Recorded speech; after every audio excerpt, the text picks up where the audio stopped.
Okay, in this video what I'd like to do is some standard care maintenance that one should do with their Versalab grinder in a commercial environment. For most people in the prosumers, a lot of the stuff I don't think is going to be really all that necessary for you, but it might be kind of nice to know. But for the commercial environment, I'm going to recommend that you do this at least weekly. It's fairly simple stuff, pretty easy to take care of, but it really helps in the long-term use of these pieces of equipment. And I think one of our clients said it best. You know, with the Versalab, it's not a piece of grinding equipment. It's really a grinding instrument, and you really need to treat it as such. Pretty simple areas you want to take care of. This is the area, of course, where the hopper sits into and the bean drawer.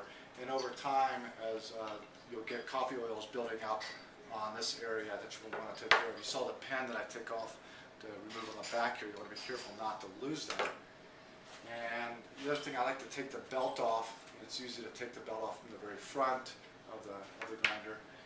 And what I find that's really useful on these is simply using any type of glass cleaner to clean the coffee oils. Really what you want to take care of is the coffee oils that kind of build up throughout the week and on here, on the slide gate area, and on the general top of the machine, and also get this pulley area really well cleaned off. A lot of coffee grounds will get, coffee oils will kind of embed themselves in there, and it kind of lessens the performance of the device.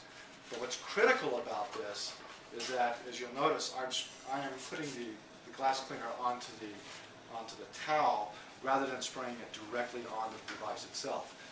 The reason why I'm doing that is because there is a bearing. There's two sets of bearings directly underneath this nut here. And you don't want to soak any type of liquid on the top of this machine because it's going to go directly into the bearings and it's going to ruin those bearings. So you want to be real careful about that aspect of the machine. But beyond that, these machines are really ruggedly built devices and will take a lot of abuse. But I think just having the attitude that this really is an instrument rather than just a piece of equipment will go a long way to making this device a lot more reliable and increase its consistency, what it's really known for. I'm just kind of going through it. I'm going to clean off of there. What I'm going to do is actually clean the belt with the glass cleaner. And this is really great. It helps to, it gets, like I said, gets those coffee oils that build up on there, but it also kind of creates a tackiness to the belt. And we find that kind of really improves the performance of that area. Putting it on is real easy. You just go ahead and put it on the back side first, and then slip it back onto the front pulley. Give a little spin there. Okay. And I'm also going to go ahead and clean the drawer, being careful to not lose that. So I'm just going to go ahead and clean the drawer underneath here. And that's all. Just kind of get those coffee oils off of there. Okay, the next area we want to take care of is this inner cone. And I'm going to remove the spring that's for the portafilter holder. Drop that down. It just makes it a little bit easier for access. And I'm going to loosen off the cone.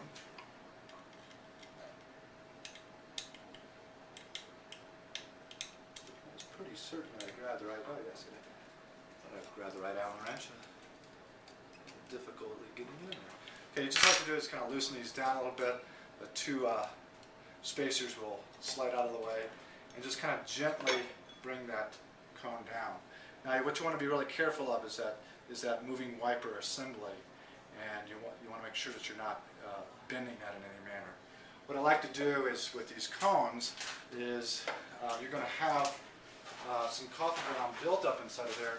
What I find really effective to do once a week, though, is to soak this in the same kind of espresso cleaner that you use to clean out your backflush your espresso machine. So I've gone ahead and put some espresso machine cleaner in there, and I'm going to go ahead and just let that soak in some hot water.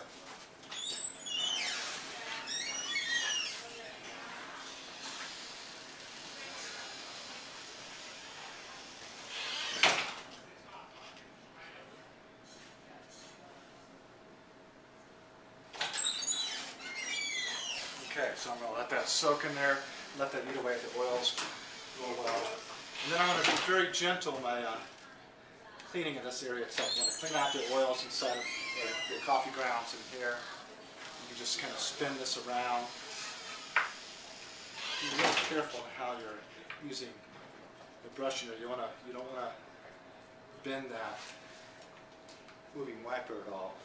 And you also want to be sure that you have the static wiper.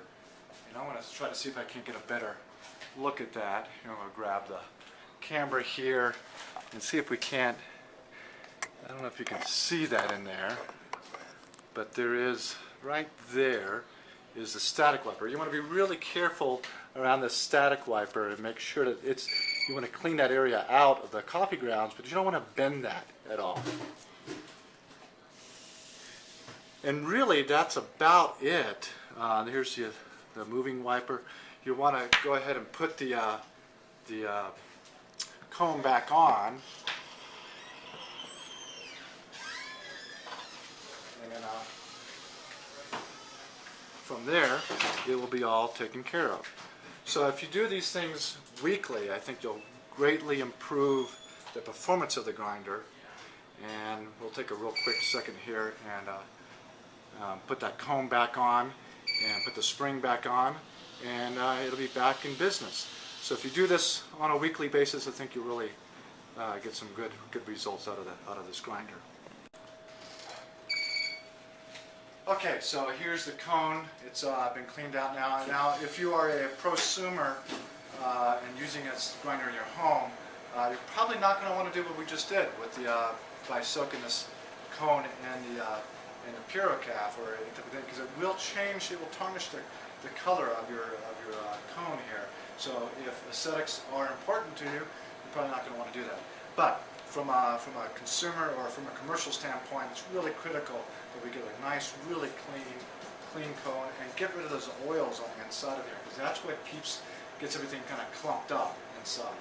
All right, we're going to have the moving wiper on the very front of the grinder, being really careful not to bend it as we put in the cone. All we have to do is kind of line those up, tighten it in.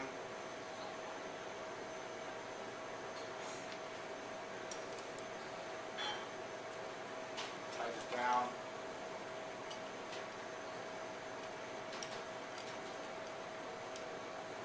And that's all there is to it. Okay, so after this, we'll go ahead and we'll show you how to replace the burrs on this grinder. Thanks for watching.